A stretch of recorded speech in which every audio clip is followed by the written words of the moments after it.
안녕하십니까. 안세계부대표 박인종 회계사입니다. 오늘 제 751강은요. 부가세 과세 거래인 재화 용역의 사용 소비 시점에 대한 판단, 그래서 이제 과세 거래가 되는 것인데 그것이 어떤 그 행위로 시발이 되는지를 한번 알아보겠습니다. 이번 우리 안세생전을 9월 10일자 표지에 나와 있는 내용을 제가 이렇게 한번 강의 교재로 삼았습니다. 자, 본질적으로 과세 대상이 되는 거래가 되는 것은 뭐냐면 재화나 용역이 사용, 소비, 감모가 되기 시작하는 시점이다 이런 얘기죠. 그래서 거래가 되면 이제 감소가 되는 것이 소비가 되는 것이고, 이 감소되는 거래의 상대방으로서 화폐, 대용증권, 지분이 이제 서로 교환되는 것이 이제 거래인데, 이 거래에 대해서 쌍방의 그 본질은 똑같아요. 한쪽은 재화의 사용 수급이 일어나는 것이고 한쪽은 그 대가를 치르는 것이다. 차변 대변이 그런 얘기죠. 그래서 일반적으로 이제 매매는 당연히 현금 외상, 화물 판매와 같은 재화가 수모되면서 이제 이렇게 거래가 되는데, 이때 매매 형식을 띄었지만 양도 담보라고 생각되는 것은 이제 과세 거래가 아니다. 양도는 이제 담보 목적의 양도 계약을 했을 뿐이다 이런 얘기죠. 그래서 교환의 경우도 정상적으로 둘 다 이쪽에서도 재화를 주고 이쪽에서 재화를 주고 해서 교환하는 것은 둘 다 사용 수비가 일어나니까 양방이 생겨서 끊는 것이고 사용 수비가 일어나는 것이다. 그러나 불량품을 교환해 주는 것이다. 반품해 주는 거다. 불량품 자체를 빼버리고 새 거를 갖다 주는 거니까 옛날에 있었던 거래에 대해서 보충해 주는 거에 불과하니까 그것은 거래가 아니다. 그런 얘기죠.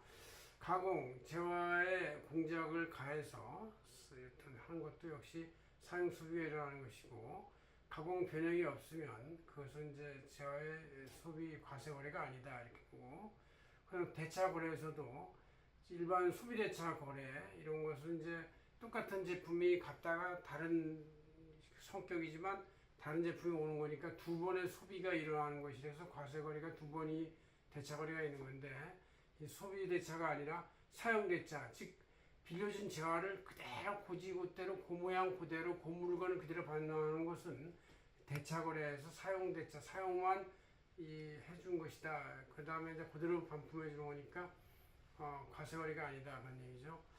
대물 변제, 대물 변제도 보통 재화의 거래인데 사업용 재산에 대한 세금 납부, 물납 이런 것은 이제 대물 변제의 개념이 물납이기 때문에 과세 거래가 아니다 하는 얘기고, 수용 또 일반적으로 재화의 소비로서 하는 것인데 공익사업의 보상 관련 수용은 이제 특별히 그 공익사업의 그 일을 제대로 추진하기 위해서 거기에 대한 과세 거래를 하지 않는다 그런 얘기죠. 경매, 일반 경매는 재화의 사용 소비 발생하는 것이지만 국세징수법상의 공매나 이런 것은 이제 어쩔 수 없는 불가피한 상황이기 때문에 재화의 소비를 보지 않는다 그런 얘기고, 현물 출자는 저희가 또 현물 출자는 현물로 어떤 자본을 구입해서 출자를 하는 것이니까 이것도 소비 행위가 발생하는 것이다. 그러나 출자 지분끼리의 타인 양도, 출자 지분 현금 반환 이런 것은 이제 과세 거래가 아니다 그런 얘기죠.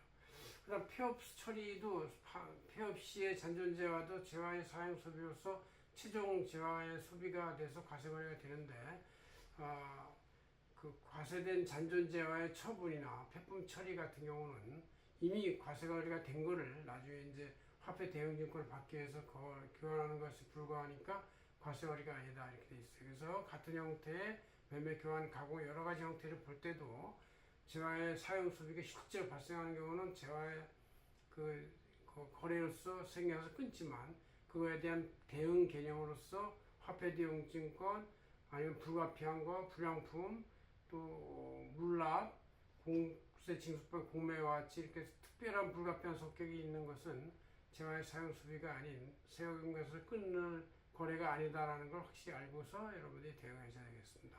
고맙습니다. 안세계 대표 박인정이었습니다.